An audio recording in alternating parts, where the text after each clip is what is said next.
Muchachos, hola, muchachos. Chiste. Le voy a contar un chiste.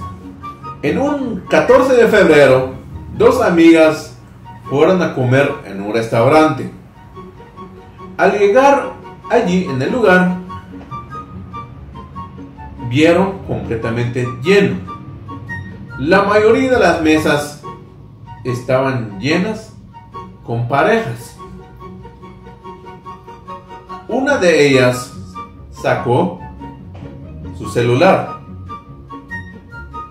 Empezó a llamar, diciendo en voz alta: hola amiga, ya estoy aquí. Aquí está tu marido con otra mujer. Venga de inmediato para ver. 5 hombres se fueron corriendo. 2 se desmayaron. 7 mesas quedaron libres. En Cachí. Sajún 14 de febrero, Día del Amor, de la Amistad. Juev Ish Shekwe Chicuac, un restaurante. Se cuál es para. Cuando se un laxo en la gente se quiere tal las nugenas. Na ali limesh Lázaro. Para cualquier varan li pareja. O sea, Ishkut Queen.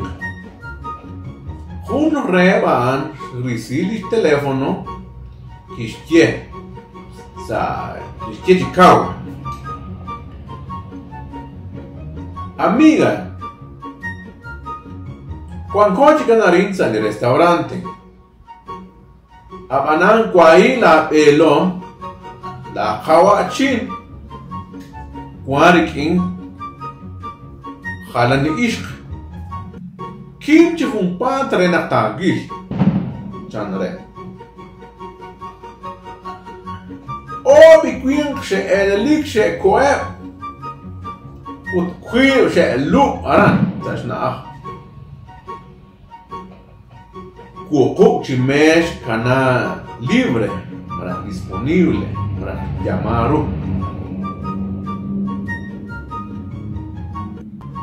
¿Te das cuenta el chiste?